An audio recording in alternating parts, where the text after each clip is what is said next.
Ah, Christmas. It's that time of year when we all come up with ambitious plans to play through 3 Witcher games in one go and never quite manage it.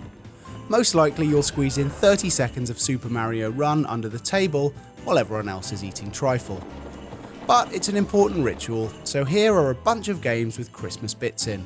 Look them up, install them on Steam, and prepare for a glorious gaming session that is absolutely, definitely going to happen this year.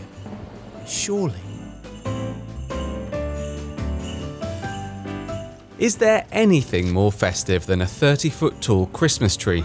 It's just needing that final touch, I think. How about we set it on fire? That's what Ubisoft did. They plonked that flaming tree in the centre of a ransacked department store, decked the halls with crazed firemen, and called it a job well done. Merry Christmas! The Division is all about a lethal virus spread in New York City on Black Friday. That means you play against the backdrop of tinsel, twinkly lights, and Marxist commentary on the commercialism of Christmas. It's the season of goodwill, so why not shoot somebody dead for daring to loot a coffee shop? It's a mercy, really. No one can live for long on pumpkin spice lattes. Every year in December, World of Warcraft holds a festival of snowball fights and gift-giving called the Feast of Winter Veil. The name's a cunning ploy, however. According to a popular WoW fan site, Winter Veil is actually a reference to the obscure end-of-year holiday known as Christmas. Cool, nothing gets past those wiki writers, does it? The feast is exceptional on this list for being an honest celebration of togetherness with other real-life people, each taking their avatars out for a final spin before the new year. It's a chance to reflect on the year spent in Blizzard's grand old MMO, and maybe even the friendships made within its creaky old client. Some players even stick around for Christmas Day, picking up presents from under the tree. That's 2 trees, mind, one in Orgrimmar and another in Ironforge, because when it comes to Alliance or Horde, there can be no Christmas truce. It was the night before Christmas, when all through the house, not a creature was stirring, not even a mouse. Meanwhile in Gotham, 8 of the world's deadliest assassins are competing to kill Batman, and a bloke named Black Mask has murdered the Commissioner. If anybody's hanging up a stocking here, it's only so they can stuff it with rocks and paint the snow a seasonal shade of red, with the brains of Bruce Wayne. Arkham Origins clearly takes a lot of inspiration from Die Hard, from the hotel set piece to the trick of using sleigh bells to punctuate the action. And if Die Hard is a Christmas film, then Batman 2.5 is absolutely a Christmas game. All together now, jingle bells, Batman smells, Robin flew away. The Batmobile has lost a... Hang on, what Joker wrote this? From now on, I'm only singing carols that are sympathetic to the plight of the Caped Crusader.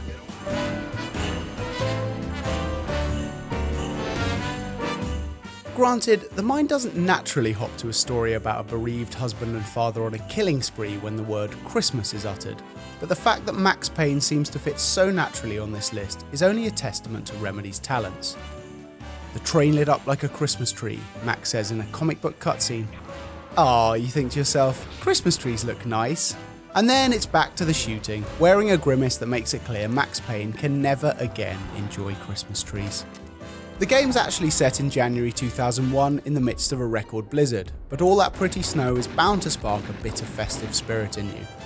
Well, until that nightmare sequence anyway.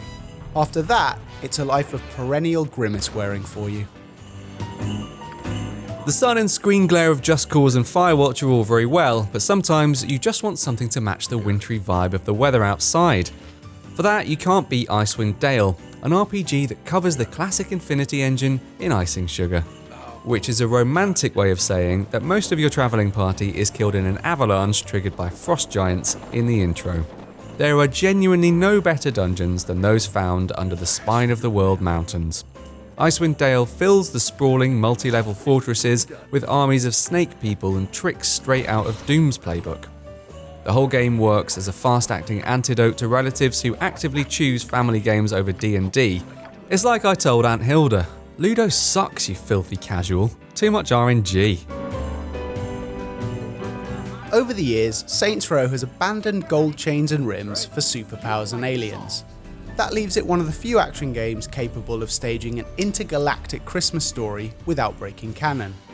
In How the Saints Save Christmas, you're sent to rescue Santa from the game's Matrix-like simulation, where a lack of festive spirit has left him trapped and surprisingly skinny.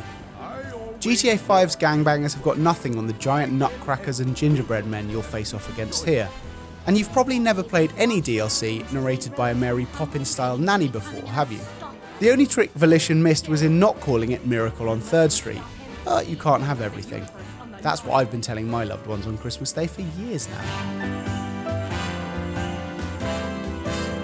For as long as I can remember, I always wanted to be a disembodied YouTuber voiceover artist, actually. Some people, though, are drawn to a career path involving sharp suits and committing horrible murders for old Italian men, and it's for them that Mafia II exists. Set in a festive pastiche of wartime New York, 2K's criminally underrated mob shooter does a brilliant job of grounding you in its setting, driving along the icy roads, singing Christmas songs with your childhood friends, on the way to shoot dozens of men and leave them dead in the street. Vito's story really captures the Yuletide spirit. The narrative rattles along at quite a pace, so it's not long before the snow thaws and the crooners make way for rockers on the radio, but we'll always remember that masterful scene setting of Mafia 2's hall-decking intro.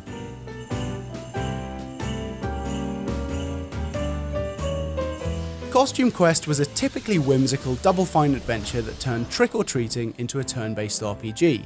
Grubbins on Ice, meanwhile, was the expansion that swapped Halloween for Christmas and took the kids to a world of snow monsters. Like Psychonauts before it, it's a sweet, funny, and uncynical story told from the perspective of children. That's what Double Fine are good at, and exactly what you need on a dark December afternoon. Even better, you can whiz through it in under 3 hours, which is just long enough to avoid being roped into helping with the roast potatoes. Perfect. Ho ho ho! Santa's sack of Christmas games is well and truly emptied, all over your face. From all of us at PCGamesN, have a happy holidays. We'll catch you in 2017. In the meantime, why not give us the gift of hitting the subscribe button?